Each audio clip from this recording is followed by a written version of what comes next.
ପ୍ରେମିକ, ତମ ଦେହର କେଉଁ ଅଂଶକୁ କିପରି ଭାବରେ ଛୁଇଁଲେ ତମ ଦୁଇ ନୟନ ମୁଦ୍ରିତ ହୋଇଯାଏ, ଏକଥା ମୁଁ ନିଜେ ଆଖି ବନ୍ଦ କରି କହିଦେଇପାରେ। ନାରୀ ଦେହର ଏ ରହସ୍ୟ ତା ସ୍ୱାମୀ ଭିନ୍ନ ଆଉ କେହି ଜାଣନ୍ତୁ, ଏକଥା ଭାବିବାକୁ ମୋତେ କଷ୍ଟ ଲାଗେ। ଜଣେ ପୁରୁଷ ପାଖରେ ନିଜକୁ ଅନାବୃତ କରି ଆଉ ଜଣଙ୍କୁ ବିବାହ କଲେ ନାରୀ ସତୀ ହୁଏ କି ସୁଖୀ ହୁଏ, ସେ ଗହନ ଗହୀରରେ ମୋର ଚାଷ ନାହିଁ। କିନ୍ତୁ ନାରୀ ସ୍ୱେଚ୍ଛାରେ ଜଣକ ପାଖରେ ଆତ୍ମସମର୍ପଣ କରି ଆଉ ଜଣକୁ ବିବାହ କରିବ, ଏକଥା ଭାବିବା ମାତ୍ରେ ଏ ପୃଥିବୀ ମୋତେ ବିଧବା ଭଳି ଦୁଃଖିନୀ ଦେଖାଯାଏ। କଟକ ଷ୍ଟେସନର ଏଇ ଜାଗାଟାକୁ ଆସିଗଲେ ତମେ ମନେ ପଡ଼। ଏଇ ସିମେଣ୍ଟ ବେଞ୍ଚ, ଯାହା ମୁଣ୍ଡ ଉପରେ କୌଣସି ସେଡ୍ ନାହିଁ, ପ୍ଲାଟଫର୍ମଠାରୁ ଟିକିଏ ଦୂର, ଏଇଠି ତମ ସହିତ ବୁଲୁ ବୁଲୁ ଦିନେ ନିଜକୁ ନୂଆ କରି ଆବିଷ୍କାର କରିଥିଲି। ତମେ ସାଙ୍ଗରେ ଥିଲ। ସେ ଦିନଗୁଡ଼ିକରେ ଦେଖା ନ ହେଲା ତମର ରାଗ, ଦେଖା ହେବା ମାତ୍ରେ ଲାଜ। ମୁଁ ଅନ୍ୟମନସ୍କ ଥିଲେ ତମେ ମୋ ମୁହଁକୁ ଚାହଁ, ମୁଁ ତୁମ ମୁହଁକୁ ଚାହିଁଲେ ତମେ ମୋ ପାଦକୁ ଚାହଁ। ମନେ ପଡ଼େ? ମନେ ନ ପଡ଼ିବାର କଥା। ଅନେକ ବର୍ଷ ହୋଇଗଲା। କେତେ ବର୍ଷ? 20 ବର୍ଷ। କଟକ ଷ୍ଟେସନରେ ଏଥିମଧ୍ୟରେ କେତେ ସହସ୍ର ଥର ଜନତା ଏକ୍ସପ୍ରେସରେ ଯା ଆସା କରିସାରିଲିଣି। କିନ୍ତୁ ଷ୍ଟେସନରେ ଏଇ ସ୍ଥାନକୁ ଆସିଲେ ତମେ ମନେ ପଡ଼ିଯାଅ।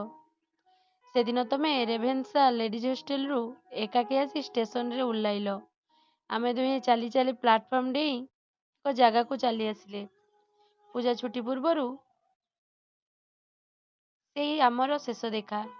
ଛୁଟି ପରେ କଲେଜ ଖୋଲିବା ଆଗରୁ ତମ ସହିତ ଆଉ ଦେଖା ହେବ ନାହିଁ, ଏଇ ଭାବନା ମୋ ମନକୁ ଉଦାସ କରିଦେଇଥିଲା। ସେତେବେଳକୁ ତମ ସହିତ ମାତ୍ର 3-4 ଥର ଦେଖା, ଅଳ୍ପ କେତେ ଖଣ୍ଡ ଚିଠିର ଭାବ ବିନିମୟ। ଆମ ଦୁଇ ଜଣଙ୍କ ସମ୍ପର୍କ ଦୁଇ ଜଣଙ୍କ ପାଖରେ ଧୂଆଁଳିଆ, ଗୁଧୂଳି ଶେଷରେ ଫିକା ଆଲୁଅ ଭଳି ଛାୟାଚ୍ଛନ୍ନ। ତମ ମୁହଁକୁ ଦେଖିବା ପାଇଁ ମୁଁ ସେଦିନ ତମ ମୁହଁରୁ ଚାହିଁବା ମାତ୍ରେ ତମେ ତୁମ ମୁହଁ ତଳକୁ କରି ସବୁଜ ଶାଢ଼ୀର କାନିକୁ ହାତ ଆଙ୍ଗୁଠିରେ ଗୁଡ଼ାଇବାକୁ ଲାଗିଲ।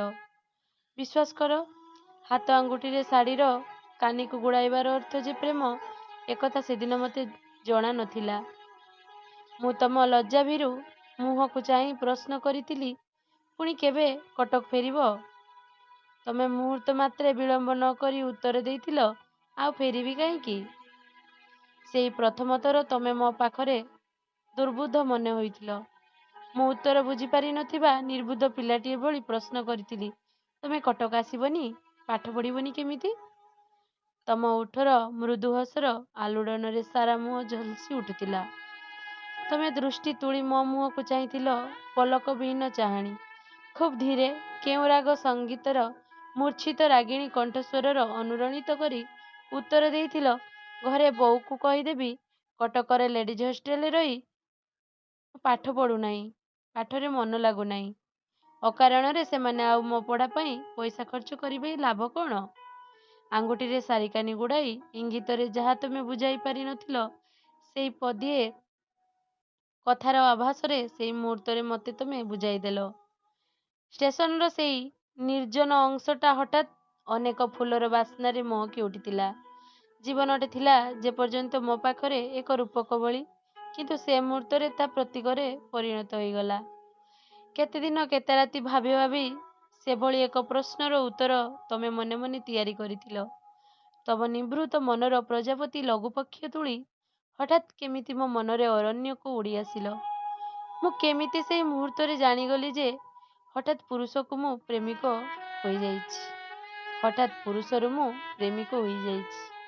ଆକାଶରେ ଉଡ଼ିଥିବା ସବୁ ନୀଳକଣ୍ଠ ପକ୍ଷୀ ମୋ ମନରେ ଅଜଣା ସମୁଦ୍ରରେ ନୌକା ଦେହ ଭସାଇ ଦେଉଛନ୍ତି।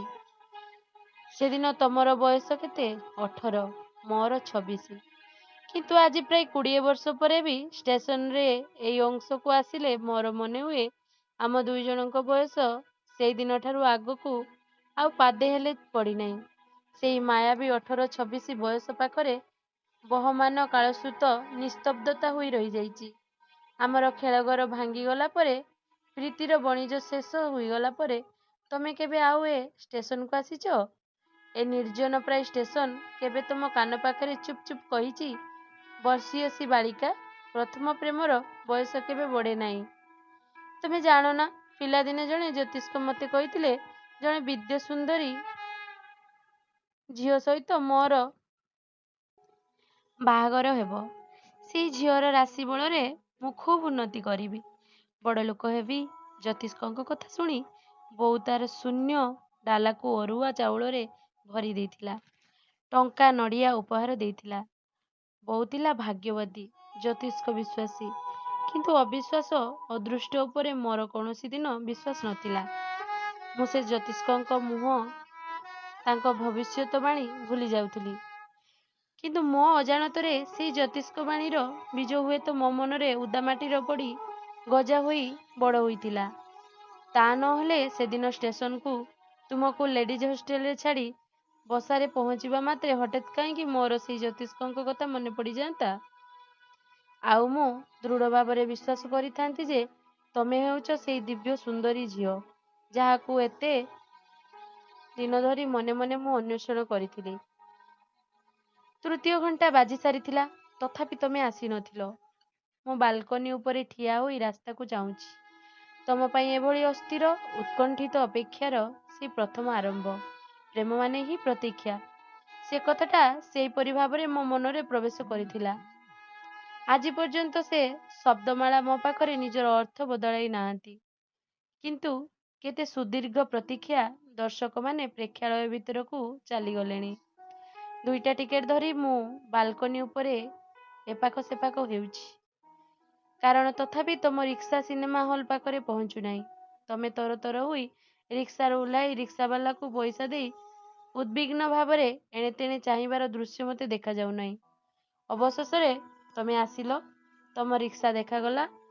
ଧଳା ବୁଟିପକା ନୀଳ ଶାଢ଼ୀ ସେଦିନ ତମ ଦେହକୁ ଆବୃତ କରିଥିଲା। ପବନର ପଣତ ଉଡ଼ୁଥିଲା ପତାକା ଭଳି। ମୋତେ ବାଲକୋନି ଉପରେ ଦେଖି ମୁହଁରେ ତମର ମୃଦୁ ହସର ଏକ ତରଙ୍ଗ ଉଠି ଆସି ପୁଣି ମିଳେଇ ଯାଇଥିଲା। ଅନ୍ଧକାରରେ ସମସ୍ତେ ଯେତେବେଳେ ରୂପେଲି ପରଦା ଉପରେ ଦୃଷ୍ଟି ନିବଦ୍ଧ କରି ସାରିଥିଲେ, ଆମେ ଦୁହେଁ ସମସ୍ତଙ୍କ ଅଜାଣତରେ ଦୁଇଟି ଶୂନ୍ୟ ସିଟ୍ ଅଧିକାର କରି ବସିଥିଲେ। ଛବିଟା କ'ଣ ଜୀବନସାଥୀ? ତମେ ବସିଥିଲ ଅନ୍ୟମନସ୍କ ହୋଇ। ମୁଁ ଛବି ନ ଦେଖି ତମକୁ ଦେଖୁଥିଲି, ଝାପ୍ସା ଆଲୁଅ ଆଉ ଅନ୍ଧକାର ମଧ୍ୟରେ। ପ୍ରଥମେ ଦୁହେଁ ଏତେ ପାଖାପାଖି ବସିଥିଲେ ବୋଲି ଦେହ ଛୁଆଁଛୁଇଁ ହେଉନଥିଲେ ମଧ୍ୟ ସ୍ନାୟବିକ ଉତ୍ତେଜନା ଏକ ଶୀର୍ଣ୍ଣ ନଦୀ ଆମ ଦୁହିଁଙ୍କ ଦେହରେ ଦୁଇ କୂଳ ଛୁଇଁ ବସି ଯାଉଥିଲା। ଇଣ୍ଟରଭାଲ୍ ପରେ ମୁଁ ତମ ହାତ ପାପୁଲି ଉପରେ ମୋ ହାତ ରଖିଥିଲି। ପ୍ରଥମ ସ୍ପର୍ଶର ସ୍ମୃତି ମୃତ୍ୟୁ ଭଳି କେତେ ଶୀତଳ। ତାପରେ ତମର ସେ କୋମଳ ହାତ ଆଙ୍ଗୁଠି ଗୁଡ଼ିକ ମୋ ହାତ ମୁଠା ଭିତରେ ପ୍ରଥମେ ଝାଳେଇ ଯାଉଥିଲା। ମୁଁ ମଧ୍ୟ ଅନୁଭବ କରିଥିଲି ତମ ପ୍ରକମ୍ପିତ ପାପୁଲିର ଉଷ୍ମଧୁର ସ୍ପର୍ଶ। ତାପରେ ହଠାତ୍ ତମେ ମୋର ଦେହର ରକ୍ତ ପ୍ରବାହରେ ଏକ ତୁମୁଳ ଆଲୋଡ଼ନ ସୃଷ୍ଟି କରି ମୋ ହାତ ପାପୁଲିରେ ନିଜ ମୁହଁକୁ ଚାପି ଧରି ନିଜ ପ୍ରଥମ କୁମାରୀ ଲଜ୍ଜାକୁ ଛଡ଼ା ଫୁଲ ଭଳି ବିସର୍ଜନ କରିଦେଲ। କ'ଣ ଗୋଟିଏ ବାହାନା କରି ସିନେମା ଶେଷ ହେବା ଆଗରୁ ଆମେ ଦୁହେଁ ବାହାରକୁ ଚାଲି ଆସିଲେ। ସନ୍ଧ୍ୟା ହେବା ଆଗରୁ ତମେ ହଷ୍ଟେଲରେ ପହଞ୍ଚିବା ଦରକାର। ବାହାରର ଫର୍ଚ୍ଚା ଆଲୁଅରେ ତମ ମୁହଁକୁ ଚାହିଁ ମୁଁ ଅବାକ୍ ହୋଇ ଯାଉଥିଲି। ଆସିଲା ବେଳେ ତମ ମୁହଁରେ ଥିଲା ଏକ କିଶୋରୀର ଲଜ୍ଜା ସଙ୍କୁଟ ଚାହାଣି। ସିନେମା ହଲ୍ ଛାଡ଼ି ବାହାରିଲା ବେଳେ ତମ ଦୁଇ ଆଖି କୋଣରେ ଫୁଟି ଉଠିଥିଲା ଏକ ପରିତୃପ୍ତ ପରିଚ୍ଛନ୍ନ ହସ। ସେଇ ଅଳ୍ପ କେତେ ଘଣ୍ଟାର ସ୍ପର୍ଶାନୁଭୂତି ତମ କିଶୋରୀ ଦେହରୁ ରମଣୀ କରି ଦେଇଥିଲା। ତମେ ରୁମାଲରେ ମୁହଁ ଲୁଚାଇ ରିକ୍ସାରେ ପୁଣି ସେହି ଅଶୋକବନର ରକ୍ଷପୁରୀକୁ ଫେରିଲା ବେଳେ ଆକାଶରେ ଝଡ଼ର ତାଣ୍ଡବ ଆରମ୍ଭ ହେବାକୁ ଯାଉଥିଲା। ମନେ ପଡ଼େ କେଉଁ ପ୍ରବାସୀ ପବନର ତୀବ୍ର ଆଲୋଡ଼ନରେ ସେଦିନ ସାତ ମହମବତୀର ଶିଖା ସାତ ସହସ୍ର ଥର ଥରି ଉଠିଥିଲା। ସେଦିନ ରାତିରେ କୁଆଡ଼େ ତମେ ନ ଖାଇ ନ ପିଇ ଶାଢ଼ୀ ନ ବଦଳାଇ ସେମିତି ଶୋଇ ଯାଇଥିଲ। ସିନେମା ହଲ୍ରୁ ମୋ ସ୍ପର୍ଶର ଯେଉଁ ଉଷ୍ମତା ନିଜ ସ୍ନାୟୁଗ୍ରନ୍ଥିରେ ସଞ୍ଚୟ କରି ନେଇଥିଲ, ଶାଢ଼ୀ ବଦଳାଇଲେ କାଳେ ସେଇ ଉଷ୍ମତା ଶୀତଳ ହୋଇଯିବ, ସେଇ ଭୟରେ ତମେ କୁଆଡ଼େ ସତ୍ରସ୍ତ ହୋଇ ଯାଇଥିଲ। ସେଥିପାଇଁ ସେଦିନ ପୁରୀ ଏକ୍ସପ୍ରେସ୍ ଠିକ୍ ସମୟରେ କଟକ ଛାଡ଼ି ମହାନଦୀ ବ୍ରିଜ୍କୁ ଶବ୍ଦାୟିତ କରିଥିଲା। ଠିକ୍ ସେଦିନ ରାତିରେ ମାଲଗୋଦାମରେ ଦଲାଲମାନେ କମିଶନ ଟଙ୍କା ବଣ୍ଟାବଣ୍ଟି ଗଲାବେଳେ ମଦ ନିଶାରେ ପରସ୍ପରକୁ ଅଶ୍ଳୀଳ ଭାଷାରେ ଗାଳି ଦେଉଥିଲେ। କିନ୍ତୁ ଲେଡିଜ୍ ହଷ୍ଟେଲର ସେଇ ରୁମ୍ରେ ତମ ବେଡ୍ରେ ଠିକ୍ ସମୟରେ ସେଦିନ ମଶାରୀ ପଡ଼ିନାହିଁ, ମିଲ୍ ଖିଆ ହେଲା ନାହିଁ, ଶାଢ଼ୀ ବଦଳା ହେଲା ନାହିଁ। ଏକ ଅନ୍ୱେଷିତ ମୁଖରେ ମଧୁର ଉତ୍ପୀଡ଼ନରେ ତମେ ଆଖିରେ ଲୁହରେ ତକିଆ ଭିଜାଉଥିଲ। ତମର ଅନଭିଜ୍ଞା କିଶୋରୀ ଦେହ ଗୋଟିଏ ଦୁରନ୍ତ ଝଡ଼ର ନିବିଡ଼ ସାନ୍ନିଧ୍ୟରେ ଆସି ସେଇ ରାତିରେ ଯୁବତୀ ହୋଇଗଲା। ତମ ଅପାଙ୍କ ବରନାମ ପରେ ମୋ ନାଁରେ ତମ ବୋଉ ଠାକୁରାଣୀ ମନ୍ଦିରରେ ବେଲପତ୍ର ଚଢ଼ାଇବାର ଅର୍ଥ କ'ଣ? ବିବାହ? ସବୁ କଥାକୁ ସରଳ ଭାବରେ ନ କହି ସେଦିନ ତମେ ସଂକେତରେ କହୁଥିଲ କାହିଁକି? ଅଥଚ ସେଦିନ ମୁଁ ତମଠାରୁ ବୟସରେ ଏତେ ବଡ଼ ହୋଇ ସୁଦ୍ଧା ଏତେ ସରଳ ଆଉ ନିର୍ବାଦ ଥିଲି କିପରି? ସେଦିନ ସିନେମା ହଲ୍ର ତୃତୀୟ ଘଣ୍ଟା ବାଜି ସବୁ ଦର୍ଶକ ହଲ୍କୁ ଚାଲିଯିବା ପରେ ତମେ ଆସି ପହଞ୍ଚିଥିଲ। ମୁଁ ଅକାରଣରେ ବ୍ୟସ୍ତ ହୋଇଥିଲି। ସିନେମା ଶେଷ ହେବା ଆଗରୁ ତମେ ଉଠିଯିବାର ଚାଲିଲ। ତମ ହଷ୍ଟେଲର ସେଇ ଅବିବାହିତ ଡେପୁଟି ସୁପରିଟେଣ୍ଡେଣ୍ଟ କ୍ରୁଦ୍ଧ ସନ୍ଦେହୀ ଚାହାଣୀ କଥା ଭାବି ମୁଁ ବାଧା ଦେଇ ନ ଥିଲି। କିନ୍ତୁ ମୁଁ କିପରି ଏକଥା ଜାଣିପାରି ନ ଥିଲି ଯେ ସମସ୍ତଙ୍କ ଦୃଷ୍ଟିକୁ ଏଡ଼ାଇ ଅନ୍ଧକାରରେ ପାପ କରିବା ପାଇଁ ସେ ଥିଲା ତମର ପରିକଳ୍ପିତ ଏକ ଚଟୁଳ ଚତୁରତା। ସବୁ ସୁଖର ସ୍ମୃତି ମୋ ପାଖରେ ଫୁଟା ନୌକା ଭଳି ଯା ମଝି ନଈରେ ପାଣି ପଶି ବୁଡ଼ିଯାଏ। କିନ୍ତୁ ସେଦିନ ରାତିରେ ହଷ୍ଟେଲକୁ ଫେରିବା ପାଇଁ ରିକ୍ସାରୁ ଓହ୍ଲାଇବା ବେଳେ ତମେ ପୁଣି ଅଟକି ଯାଇଥିଲ, କାରଣ ମୋ ହାୱାଇନ୍ ପକେଟର ଫାଉଣ୍ଟେନ୍ ପେନ୍ କ୍ଲିପ୍ରେ ତମ ମୁଣ୍ଡ କେଶ ପଶି ଲଟକି ଯାଇଥିଲା। ଏ ଜଳମଗ୍ନ ସ୍ମୃତି ମୋ ମନରେ ଆଜି ସୁଦ୍ଧା ଚିକ୍ ଚିକ୍ କରୁଛି କିପରି? ଆଜି ତ ଏସବୁ ମନେ ହେଉଛି ଏକ ରୂପକଥାର କାହାଣୀ ଭଳି। ଏସବୁ ଘଟଣା ଯେ ଏକଦା ମୋ ଜୀବନରେ ଘଟିଥିଲା, ତାହା ଆଜି ମୁଁ ନିଜେ ବିଶ୍ୱାସ କରିପାରୁନାହିଁ। ତମର ଏଭଳି ଅବିଶ୍ୱାସ ହୁଏ ନା? ତମେ କ'ଣ ମନେ ରଖିଛ? ତମେ ହେଉଛ ସେଇ ଝିଅ ଯେ ସେଦିନ ରାତିରେ ନିର୍ଜନ ମହାନଦୀ କୂଳରେ ଗୋଟିଏ ରିକ୍ସାରେ ବସି ମୋ ସହିତ ଆସିଲା ବେଳେ ଜାବ୍ରା ନିକଟରେ ଦୁଇଜଣ ସାଇକେଲ ଆରୋହୀ ଅନୁସରଣକାରୀଙ୍କୁ ଦେଖି ଭୟରେ ମୃଦୁ ଆର୍ତ୍ତନାଦ କରି ମୋ ନୀଳ ହାୱାଇରେ ମୁହଁ ଚାପି ଧରିଥିଲ। ଉପସ୍ଥିତ ବିପଦକୁ ଆତ୍ମରକ୍ଷା କରିବା ପାଇଁ ମୁଁ ଯେତେବେଳେ ବାଟ ଛାଡ଼ି ଅବାଟରେ ରିକ୍ସାକୁ ଘୂରାଇ ନେବାକୁ ନିର୍ଦ୍ଦେଶ ଦେଲି, ଅନୁସରଣକାରୀ ଦୁଇଜଣ ଚକିତ କଣ୍ଠରେ ପ୍ରଶ୍ନ କରିଥିଲେ, ତେଣେ କୁଆଡ଼େ ଯାଉଛନ୍ତି? ମୋ ପାଟିରୁ ସାଙ୍ଗେ ସାଙ୍ଗେ ଉତ୍ତର ବାହାରି ଆସିଲା, ଡକ୍ଟର ଚୌଧୁରୀ ଘରକୁ। ମନେ ପଡ଼େ, ଡକ୍ଟର ଚୌଧୁରୀ ନାମରେ କେହି ବ୍ୟକ୍ତି ସେ ଅଞ୍ଚଳରେ ଥିବା କଥା ମୋତେ ଜଣା ନ ଥିଲା। କିନ୍ତୁ ସେଇ ମିଥ୍ୟା ନାମକୁ ବିଶ୍ୱାସ କରି ଅନୁସରଣକାରୀ ଦୁଇଜଣ ଅନ୍ୟଆଡ଼େ ସାଇକେଲ ଘୂରାଇ ନେଇଥିଲେ। କାଠଗଡ଼ା ସାହି ପାଖରେ ନିଜ ପ୍ରିୟ ବାନ୍ଧବୀ ଘରକୁ ରିକ୍ସାରୁ ଓହ୍ଲାଇ ଯିବା ଆଗରୁ ନିଜ ମୁହଁରେ ଜମି ଯାଇଥିବା ବିନ୍ଦୁ ବିନ୍ଦୁ ଝାଳକୁ ତମେ ରୁମାଲରେ ପୋଛି ନେଇଥିଲ। ତାପରେ ନିଜ ହାତ ବ୍ୟାଗରୁ ବାହାର କରିଥିବା ଚଣ୍ଡୀ ମନ୍ଦିରର ଭୋଗ ମୋ ପାଟିରେ ନିଜ ହାତରେ ତମେ ଭୋଗ ଖୁଆଇ ଦେଲାବେଳେ ମୁଁ ଲକ୍ଷ୍ୟ କରିଥିଲି ମୋ ନୀଳ ହାୱାଇରେ ଲାଗିଛି ତମ ମୁଣ୍ଡର କୁଙ୍କୁମ ବିନ୍ଦୁର ଦାଗ। ମନେ ପଡ଼େ, ସେହିଦିନୁ ମୋର ମନେ ହୋଇଥିଲା ଆମେ ଯେପରି ଦୁଇଜଣ ପଳାୟନକାରୀ, ଦୁଇଜଣକ ଅଜ୍ଞାତ ଅନୁସରଣକାରୀ ନିସ୍ତବ୍ଧରେ ଆମର ପଶ୍ଚାତ୍ଧାବ କରୁଛନ୍ତି। ଆମେ ରାତିଦିନ କଣ୍ଟା ଝଣ୍ଟା ନ ମାନି ଅବାଟରେ ପଳାଇ ଯାଉଛୁ, ଆଉ ଅନେକ ଈର୍ଷୁଳ ଆଖି ଓଠକୁ ଜିଭରେ ଚାଟି ଆମକୁ ଅନୁସରଣ କରୁଛନ୍ତି। ଏଇ ସେଇ ତୁଳସୀପୁର, ଆମ ପ୍ରଣୟ ଲୀଳାର ଶେଷ ସୀମାନ୍ତ ଅଞ୍ଚଳ। ଶେଷଥର ପାଇଁ ଯେଉଁଠିକୁ ଆମେ ଦୁହେଁ ଗୋଟିଏ ରିକ୍ସାରେ ବସି ଯାଇଥିଲେ। ତାପରେ ତମର ହଷ୍ଟେଲକୁ ଫେରିଯିବା କଥା। ତାପରେ ତମର ବଡ଼ଦିନ ଛୁଟି, ବାପା ବୋଉଙ୍କ ପାଖକୁ ଛୁଟିରେ ତମର ଯିବାର କଥା। ରିକ୍ସା ଚାଳକ ଯେତେ ବୁଢ଼ା ହେଉନା କାହିଁକି, ହଷ୍ଟେଲରେ ପହଞ୍ଚିବାକୁ ଘଣ୍ଟାକରୁ ବେଶୀ ସମୟ ଲାଗିବାର କଥା ନୁହେଁ। ଫେରିବା କଥା। ଉଠିବା ମାତ୍ରେ ତୁମ ଦୁଇ ଆଖିର ବେଣ୍ଟ ପୋଖରୀରେ କାଳଚକ୍ଷୁ ଜଳ ହଠାତ୍ ଚହଲି ଉଠୁଥିଲା। ରୁମାଲରେ ମୁହଁ ଚାପି ଧରି କହିଥିଲ, ମନକୁ ଆପଣଙ୍କ ପାଖରେ ବନ୍ଧା ରଖି ଏଇ କେତେଦିନ ମୋର କଟିବ କେମିତି? ମୁଁ ତମକୁ ସାନ୍ତ୍ୱନା ଦେଇଥିଲି, ଏଇ ତ ଶେଷ ଥର। ତାପରେ ଛୁଟିରେ ତମକୁ ଆଉ ବାପା ବୋଉଙ୍କ ପାଖକୁ ଫେରିଯିବାକୁ ପଡ଼ିବ ନାହିଁ। ତମେ ଦୁଇ ଆଖିରେ ଅଶ୍ରୁର ଜଳ ପୋଛି ନେଇ କହିଥିଲ, ଏଇ ଛୁଟି କେଇଦିନ, କିନ୍ତୁ ଆପଣ ମୋତେ ପ୍ରତିଦିନ ଖଣ୍ଡିଏ ଲେଖାଏଁ ଚିଠି ଦେବେ। ଯେଉଁଠି ବି ଚିଠି ନ ପାଇବି ସେଇଦିନ ମୁଁ ଜଳସୂତା ସ୍ପର୍ଶ କରିବି ନାହିଁ। ଯେଉଁଦିନ ଚିଠି ନ ପାଇବି ସେଦିନ ଜଳସୂତା ସ୍ପର୍ଶ କରିବି ନାହିଁ। ମନେ ରଖିବେ, ସେଦିନ ଗୁଡ଼ାକ ଥିଲା ସେମିତି। ଚିଠି ଲେଖିବାରେ କ୍ଳାନ୍ତି ନଥିଲା। ଯେତେ ଲମ୍ବା ଚିଠି ଲେଖିଲେ ବି ମନରୁ ସବୁ କଥା ଶେଷ ହେଉନଥିଲା। ଚିଠି ଲେଖା ଆଉ ଅପେକ୍ଷା, ଏଇ ଦୁଇଟି ତ ଅବିବାହିତ ପ୍ରେମର ମୁଦ୍ରାର ଦୁଇ ପାଖ ଭଳି। ପ୍ରତିଦିନ ଖଣ୍ଡେ କାହିଁକି 5 ଖଣ୍ଡ ଚିଠି ଲେଖିବି ବୋଲି ମୁଁ ତମ ପାଖରେ ଆଗ୍ରହ ପ୍ରକାଶ କରିଥିଲି। ସାଙ୍ଗେ ସାଙ୍ଗେ ତମେ ଆଉ ଗୋଟିଏ ସର୍ତ୍ତ ଆରୋପ କରିଦେଇଥିଲ। ଚିଠି ଉପରେ ଫର୍ମ ଜାଗାରେ ଜଣେ ମିଛ ଝିଅ ନାମ ଲେଖିଥିବେ।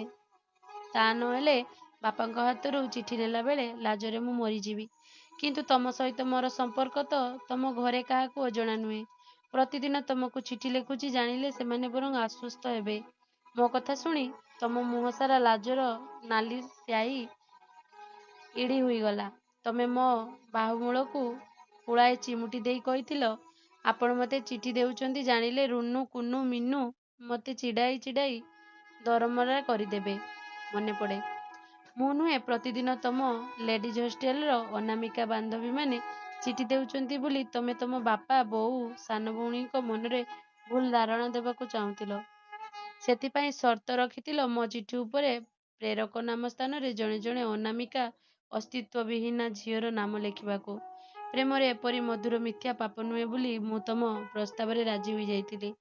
କିନ୍ତୁ ସେଦିନ କେମିତି ମୁଁ ବୁଝିପାରିନଥିଲି ଯେ ଯେଉଁ ଝିଅ ପ୍ରେମିକର ଚିଠିରେ ପ୍ରେମ ସ୍ଥାନରେ ମିଛ ଝିଅ ନାଁ ଲେଖାଇ ନେଇ ନିଜ ବାପାଙ୍କୁ ଠକିବାକୁ ଚାହେଁ, ଦିନେ ସେ ନିଜ ପ୍ରେମକୁ ମଧ୍ୟ ବାପାଙ୍କ ଆଗରେ ଭୁଲ କଥା କହି ଠକି ଦେଇପାରେ। ଦୃଷ୍ଟିଶକ୍ତି ବଢ଼ାଏ ବୋଲି ଦୃଷ୍ଟିଶକ୍ତି ଊଣା ଥିବା ଲୋକ ଚଷମା ପିନ୍ଧନ୍ତି, କିନ୍ତୁ ପ୍ରେମର ଚଷମା ମଣିଷକୁ ଅନ୍ଧ କରିଦିଏ କିପରି? ମିଥ୍ୟାର ଖାଦ ନ ମିଶିଲେ ପ୍ରେମର ସ୍ୱର୍ଣ୍ଣାଳଙ୍କାର ଯେପରି ଗଢ଼ା ହୁଏ ନା, ସେହିପରି ପ୍ରତାରିତ ନ ହେଲେ କୌଣସି ପୁରୁଷ ପ୍ରକୃତ ପ୍ରେମର ସ୍ୱାଦ ଅନୁଭବ କରିପାରେ ନା। ତମ ପାଖରେ ଠକି ଯାଇଥିଲି ବୋଲି ଆଜି ମୋର କୌଣସି ଅନୁଶୋଚନା ନାହିଁ। ଜୀବନକୁ ଠିକ୍ ଭାବରେ ବୁଝିବାକୁ ହେଲେ ବେଳେବେଳେ ଠକିବା ଦରକାର। ଯେଉଁମାନେ ଜୀବନରେ ପ୍ରେମ କରି ପ୍ରତାରିତ ହୋଇନାହାନ୍ତି, ସେମାନେ ଜୀବନର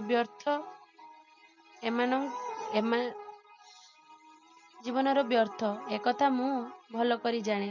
ତଥାପି ରେଲୱେ ଷ୍ଟେସନର ସେଇ ନିର୍ଜନ ସେଡ଼୍‌ହୀନ ସିମେଣ୍ଟ ବେଞ୍ଚ, ଗୋରା କବରର ପାଖ ମହାନଦୀ କୂଳ ଭଳି ଏକ ତୁଳସୀପୁର, ବକ୍ସି ବଜାର ପୋଷ୍ଟ ଅଫିସ ପାଖ ଛକମୋହର ବଡ଼ ବେଶୀ ଅତି ବିଶ୍ୱାସୀ ମନେହୁଏ।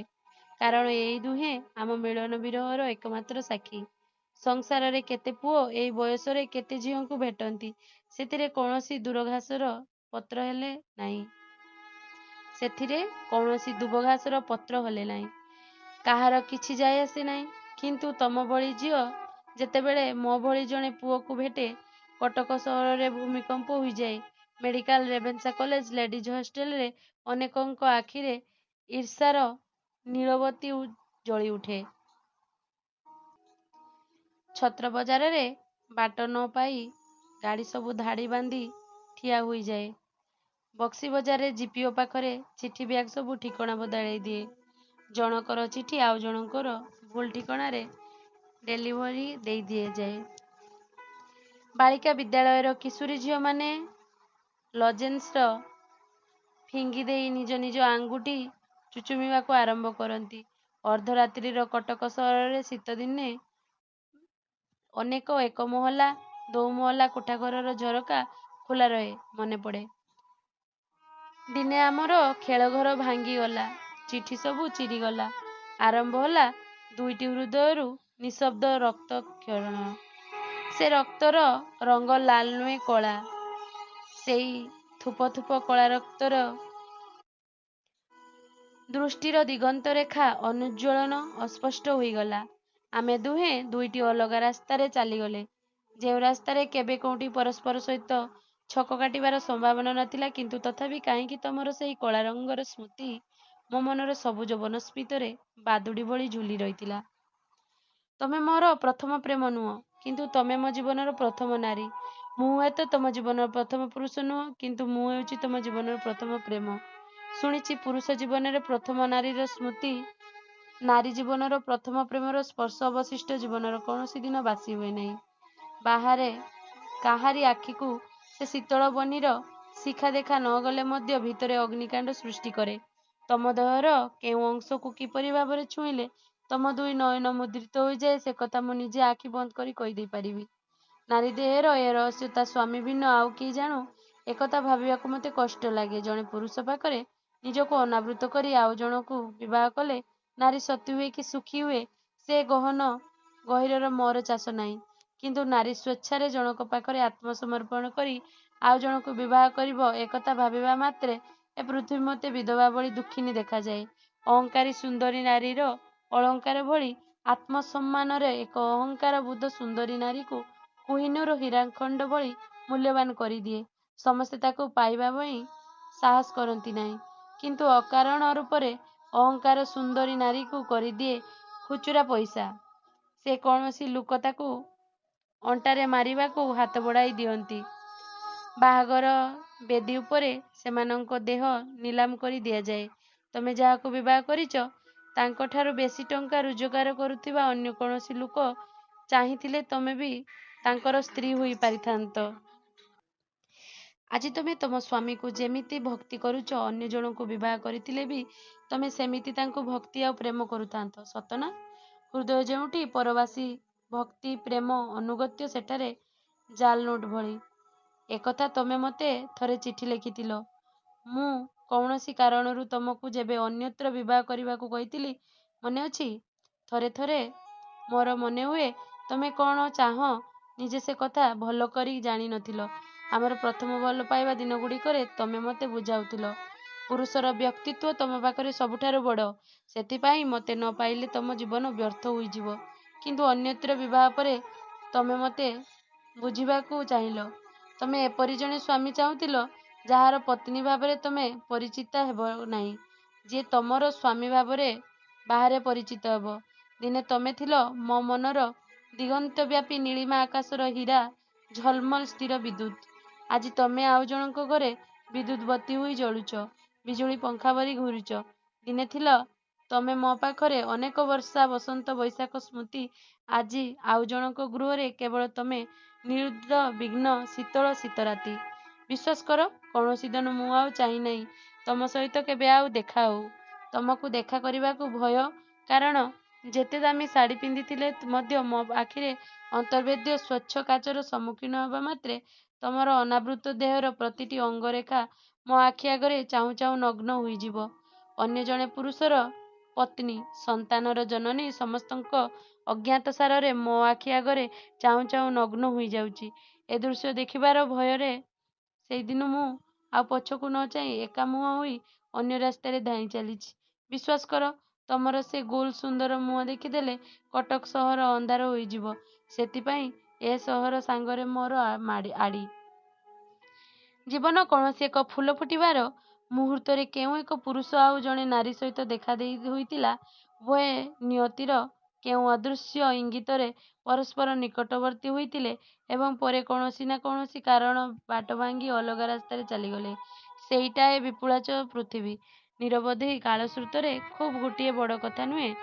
ସମାଜର ସବୁ ନିୟମ ମଣିଷ ନିଜେ ଗଢ଼ିଛି, ନିଜେ ମଧ୍ୟ ଭାଙ୍ଗୁଛି। ସାମାଜିକ ନୀତି ନିୟମର ଭଙ୍ଗାଗଢ଼ାର ଖେଳ ଭିତରେ ରୂପ ବଦଳାଇ ଚାଲିଛି ମଣିଷର ସଂସ୍କୃତି ଆଉ ସଭ୍ୟତା। ସେଥିପାଇଁ ସୂତାକାଟା ଗୁଡ଼ି ଭଳି ମୋ ହାତରୁ ଖସିଯାଇ ଆଉ କାହା ଲଟେଇରେ ସୂତାରେ ତମେ ଗୁଡ଼େଇ ହୋଇଗଲ ବୋଲି ମୋର ଆଜି ଆଉ କୌଣସି ଅବଶୋଷ ନାହିଁ। ମୁଁ ଚାହିଁଥିଲି ଜୀବନରେ ତମେ ସୁଖୀ ହୁଅ। ଦୁଃଖ ତମକୁ ଶୋଭା ପାଏନା। କିନ୍ତୁ ଯେପରି ଭାବରେ ସ୍ୱେଚ୍ଛାରେ ତମେ ଦିନେ ଅଠା ଭଳି ନିଜକୁ ମୋ ଦେହ ମନ ସହିତ ଜଡ଼ିତ କରିଦେଇଥିଲ, ମତେ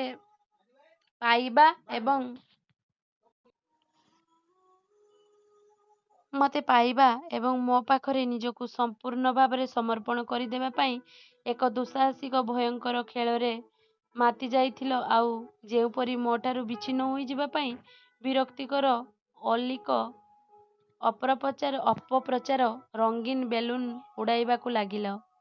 ସେଇଟା ଏକ ଏପିକ୍ ଉପନ୍ୟାସର ସୀମାସ୍ପର୍ଶ କରିଗଲା।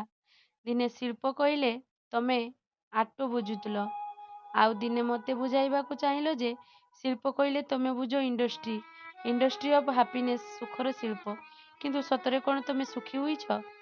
ନିଜ ଛାତିରେ ହାତ ରଖି କୁହ, ଜୀବନରେ ଯାହା ଚାହିଁଥିଲ ପାଇଛ? ଦିନେ ବିଚ୍ଛିନ୍ନ ବେଳାର ଅବ୍ୟବହିତ ପୂର୍ବରୁ ମୋ ଦୁଇ ଭଉଣୀଙ୍କ ରାଣ ପକାଇ ତମେ ମତେ ଅନୁରୋଧ କରିଥିଲ ତମକୁ ଭୁଲିଯିବା ପାଇଁ। ମୁଁ ତମକୁ କାହାରି ରାଣ ଦେବାକୁ ଚାହେଁନା। ସେଇ ଭାବପ୍ରବଣତାର ସିଡ଼ିର ପାହାଚରେ ପାଦ ରଖି ଅନ୍ତିମ ସତ୍ୟର ଦ୍ୱାଦେଶରେ ପହଞ୍ଚିବାର ଇଚ୍ଛା ମୋର ନାହିଁ। ମୋର ଖାଲି ଗୋଟିଏ ଛୋଟ ଅନୁରୋଧ, ତମର ଯେଉଁ ଶ୍ୟାମଳ କୋମଳ ବୁକୁରେ ମୁଣ୍ଡ ରଖି ମୁଁ ଦିନେ ତମ ମୁହଁରୁ ସେ ସମର୍ପିତ ପ୍ରଣୟର ଆଦ୍ୟ ଶ୍ଳୋକ ଶୁଣିଥିଲି, ସେଇ ବୁକୁରେ ତମର ହାତ ରଖି ଥରେ ମତେ କୁହ, ତମେ ସୁଖୀ ହୋଇଛ? ମତେ ହରାଇ ତମେ ସବୁ ପାଇଛ। ତମେ ଆସିବା ପୂର୍ବରୁ ଅନେକ ମୋ ପାଖକୁ ଆସିବାକୁ ଚାହିଁଥିଲେ। ମୁଁ ନିଜକୁ ସେମାନଙ୍କଠୁ ନିରାପଦ ଦୂରତ୍ୱରେ ରଖିଥିଲି। ନିଜକୁ କୃପଣ ଭଳି ସଞ୍ଚୟ କରି ରଖିଥିଲି ମୋ ଜୀବନର ପ୍ରଥମ ନାରୀ ପାଇଁ। ସେ ମୋର ରକ୍ତର ଧାରାକୁ ଭାବିକାଳ ପାଇଁ ଜୀବନ୍ୟାସ ଦେବ। ଦେହ ମନ ପବିତ୍ର ପ୍ରତିଶ୍ରୁତି ଦେଇ ମୋ ପୁରୁଷ ଜୀବନର ବହୁ କଷ୍ଟରେ ସଞ୍ଚିତ ପବିତ୍ରତାକୁ ତମେ ଅପହରଣ କରିନେଲ। ଏକା ତମେ ନୁହେଁ, ତମ ପରିବାରର ସମସ୍ତେ, ତମ ବାପା ବୋଉ ଅପାଙ୍କ ବର ସମସ୍ତେ ଏଥିପାଇଁ ମତେ ପ୍ରଲୁବ୍ଧ କରିଦେଲ। ତମ କଥାକର କୁହୁକ ପ୍ରତିଶ୍ରୁତିର ଇନ୍ଦ୍ରଧନୁର ଭୁଲିବା ଲୋକ ମୁଁ ନୁହେଁ। କିନ୍ତୁ ତମ ପରିବାରର ସମସ୍ତେ ଯେତେବେଳେ ସ୍ନେହ ପ୍ରେମର ମାୟାଜାଲ ବିସ୍ତାର କଲେ, ମୁଁ ସେ ବ୍ୟୁହଭେଦ କରିପାରିଲି ନାହିଁ। ତମର ଅବୈଧ ଜିଦ୍ ପରେ ମୋର ସେଇ ବ୍ୟକ୍ତିଗତ ପବିତ୍ରତାକୁ ଫେରାଇ ଦେବା ପାଇଁ ମୁଁ ଜଣ ଜଣ କରି ହାତ ପାତି ଭିକ୍ଷା ମାଗିଛି। ସେମାନେ ସମସ୍ତେ ଅସହାୟ, ଲଜ୍ଜିତ, ଅପମାନିତ ଭାବେ ମୁହଁ ଫେରାଇ ନେଇଛନ୍ତି। ମୋ ଶକ୍ତିର ସୀମାବଦ୍ଧତା କଥା କୌଣସି ଦିନ ତମଠାରେ କିମ୍ବା ଅନ୍ୟ କାହାରି ପାଖରେ ମୁଁ ଗୋପନ କରିନାହିଁ। ଜୀବନରେ ମୁଁ ଚାହିଁଥିଲି ଏଇଭଳି ଜଣେ ସହଯାତ୍ରିଣୀ, ଯେ ଜୀବନର ବନ୍ଧୁର ପଥରେ ମୋ ସହିତ ପାଦ ମିଳାଇ ଆଗକୁ ଚାଲିବା ବେଳେ ପଛକୁ କିମ୍ବା ଦୁଇ ଗୋଡ଼କୁ ସନ୍ଦେହୀ ଅତୃପ୍ତ ମନ ନେଇ ଛନ ଛନ ହୋଇ ଚାହିଁବ ନାହିଁ। କିନ୍ତୁ ତମଠାରେ ସାମ୍ନାକୁ ଚାହିଁବାର ଏକାଗ୍ରତା ନଥିଲା। ତେଣୁ ଚାରିଆଡ଼ ଲୋକଙ୍କୁ ଚାହିଁ ସେମାନଙ୍କ ସୁଖ ସହିତ ନିଜ ସୁଖକୁ ତୁଳନା କରୁ କରୁ ତମେ ସାମ୍ନାରେ ରାସ୍ତା ଭୁଲିଗଲ। ତମ ଭଳି ସୁଖକୁ ମୁଁ କେବେ ଶିଳ୍ପ ବୋଲି ଭାବିନାହିଁ। ସେଥିପାଇଁ ସୁଖକୁ ଦେହ କିମ୍ବା ଟଙ୍କା ଦେଇ କିଣିବା ଯାଏ ବୋଲି ତମ ସହିତ ମୁଁ ଏକଥା ନୁହେଁ। ସୁଖ ମୋ ପାଇଁ ଜୀବନର ଏକ କଳା। ନିଜ ମନ ଭିତରେ ହିଁ ତାର ଜନ୍ମ ଆଉ ଅଭିବୃଦ୍ଧି। ଦେହକୁ ବାଦ୍ ଦେଇ ମନକୁ ପବିତ୍ର ରଖି ହୁଏ ନାହିଁ। ତମେ ମୋ ମନର ସେଇ ପବିତ୍ରତାକୁ ନଷ୍ଟ କରି ଦେଇଗଲ। ମୋ ହାତର ବନ୍ଧୁକ ବିରହର ବଂଶୀ ହୋଇଗଲା। କିନ୍ତୁ ସେଥିପାଇଁ ତମ ଉପରେ ମୋର କୌଣସି ରାଗ କିମ୍ବା ଘୃଣା ନାହିଁ। ଯେଉଁଦିନ ମୋ ପାଇଁ ପ୍ରତ୍ୟାଶାର ପ୍ରଲୋଭନ ନ ରଖି ନିଜର ସକଳ ଐଶ୍ୱର୍ଯ୍ୟ ଅର୍ପଣ କରିଦେବାର ସଂକଳ୍ପ ତମେ ବ୍ରତଚାରିଣୀ ସାଜିଥିଲ, ସେଦିନ ମୋ ଆଖିରେ ତମେ ଥିଲ ଜଣେ ଅସାମାନ୍ୟ ନାରୀ। ଯେଉଁଦିନ ଭୁଲ ବୁଝି ହେଲେ ବି ଆଉ ଜଣେ ନାରୀ ପାଇଁ ନିଜେ ସ୍ୱାର୍ଥ ତ୍ୟାଗ କରି ମୋଠାରୁ ଦୂରେଇ ରହି ନିଃସଙ୍ଗ ଜୀବନଯାପନ କରିବ ବୋଲି ଚିଠି ଲେଖିଥିଲ, ସେଦିନ ତମେ ମାନବୀ ନୁହେଁ, ଦେବୀ ଭଳି ମୋର ମନେ ହୋଇଥିଲା।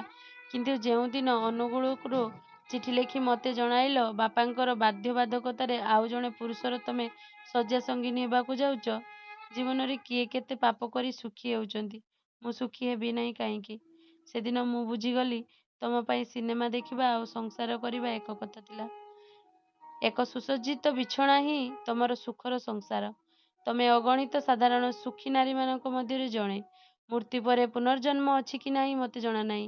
କିନ୍ତୁ ଥରେ ମାତ୍ର ମୁଁ ଆଉ ପୁନର୍ଜନ୍ମ ଚାହେଁ। ସେ ମୋର ଭାବୀ ସନ୍ତାନର ଜନନୀ ହେବ। ତା ପାଇଁ ନିଜ ଦେହ ମନକୁ ପବିତ୍ର କରି ରଖିବି। ତମ ପାଇଁ ଏ ଇଚ୍ଛା ଯେହେତୁ ଏ ଜୀବନରେ ବ୍ୟର୍ଥ ହୋଇଗଲା, ଏ ଜନ୍ମରେ ଏଇ ଅତୃପ୍ତ ଇଚ୍ଛା ଆର ଜନ୍ମରେ ପୂର୍ଣ୍ଣ କରିବା ପାଇଁ ତମେ ଅନ୍ତତଃ ପ୍ରତିବନ୍ଧନ ହେବ ନାହିଁ। ଏତିକି ସହୃଦୟତା ତମଠାରୁ ମୁଁ କେବଳ କାମନା କରୁଛି। ଜୀବନରେ ସୁଖୀ ହେବା ଏମିତି କିଛି ବଡ଼ କଥା ନୁହେଁ। ଏ ସଂସାରରେ ବରବଧୂ ସୁଖୀ, ବାରାଙ୍ଗନା ମଧ୍ୟ ସୁଖୀ। କିନ୍ତୁ ନିଜ ପାଖରେ ସତ୍ ହୋଇ ରହିବା ନାହିଁ ସବୁଠାରୁ ବଡ଼ କଥା। ସେଥିପାଇଁ ସୁଖ ଯଦି ହାତମୁଠା ଭିତରକୁ ନ ଆସେ, ଦୁଃଖରେ ଭାଙ୍ଗି ପଡ଼ିବା ଭଳି ଲୋକ ମୁଁ ନୁହେଁ। କିନ୍ତୁ ତମେ ଜୀବନରେ ମତେ ସତ୍ ହୋଇ ରହିବାକୁ ଦେଲ ନାହିଁ। ସେଥିପାଇଁ ତମକୁ ମୁଁ କୌଣସି ଦିନ କ୍ଷମା କରିପାରିବି ନାହିଁ। ସେମାନଙ୍କୁ ଏଥିପାଇଁ ମୁଁ ଦୋଷ ଦେବାକୁ ଚାହେଁନା, କାରଣ ତମ ଉପରେ ତମ ପରିବାରର କାହାରି କିଛି ନିୟନ୍ତ୍ରଣ ନଥିଲା। ସେମାନେ ଥିଲେ ନାମକୁ ମାତ୍ର ବାପା ବୋଉ, ଭାଇ ଓ ଭଉଣୀ। ନଦୀ ଯେତେବେଳେ କୂଳ ଲଙ୍ଘନ କରି ଲହ ଲହ ଜିହ୍ବା ବିସ୍ତାର କରି ଶ୍ୟାମଳ ଶାଦ୍ବଳ ଶସ୍ୟକ୍ଷେତ୍ରକୁ ଗ୍ରାସ କରିବାକୁ ଚାହେଁ, କୌଣସି ବନ୍ଧ ତାର ପ୍ରତିରୋଧ କରିପାରେ ନାହିଁ। ତମେ ଯେତେ ରଙ୍ଗ ଦେଇ ପ୍ରଚାର କର ଯେ ଅନ୍ୟ ଜଣେ ନାରୀ ପ୍ରତି ଅନୁରକ୍ତି ଥିଲା ବୋଲି ତମେ ମୋଠାରୁ ଦୂରେଇ ଗଲ, ତମେ ଜାଣ, ମୁଁ ଜାଣେ, ସେ ସବୁ ନିରୁଳା ମିଥ୍ୟା ଥିଲା। ତମେ ହିଁ ପ୍ରଥମ ନାରୀ ଯେ ମୋ ଦେହ ମନର ପବିତ୍ରତା ନଷ୍ଟ କରିଦେଲ। ସ୍ୱପ୍ନର ମାୟାମୃଗ ଦେଖାଇ ଭୁଲ ବାଟରେ ନେଇଯାଇଥିଲ। ତମରି କାମନା ଲାଳସାର ଯଜ୍ଞ ଅଗ୍ନିରେ ମୋ ମନର ପବିତ୍ରତା ନଷ୍ଟ କରିଦେଲ। ସ୍ୱପ୍ନର ମାୟାମୃଗ ଦେଖାଇ ଭୁଲ ବାଟରେ ନେଇଯାଇଥିଲ। ତମରି କାମନା ଲାଳସାର ଯଜ୍ଞ ଅଗ୍ନିରେ ମୋ ମନର ପବିତ୍ରତା ଆହୁତି ହୋଇଗଲା। କିନ୍ତୁ ଯାହା ହେଲେ ବି ତମେ ମୋ ଜୀବନର ପ୍ରଥମ ନାରୀ। ମୁଁ ତୁମର ଅମଙ୍ଗଳ କାମନା କରିପାରେନା, ଘୃଣା ମଧ୍ୟ କରିପାରେନା। ତମର ଅନ୍ୟତ୍ର ବିବାହରେ ମୁଁ ପ୍ରତିବନ୍ଧକ ହୋଇନାହିଁ। ତମର ଆକଣ୍ଠ ସୁଖଲାଭର ରାସ୍ତାରେ ବାଟ ଉଗାଳି ଠିଆ ହେବାର ମୋର ତିଳେ ମାତ୍ର ଇଚ୍ଛା ନାହିଁ। କିନ୍ତୁ ତମେ ଆଉ ମୋର ସାମ୍ନାକୁ ଆସ ନାହିଁ। ତମେ ମୋର ପଛ ଜୀବନର ଅପବିତ୍ର ସ୍ମୃତି, ତମର ଅନ୍ୟ ନାମ ପ୍ରେମିକା।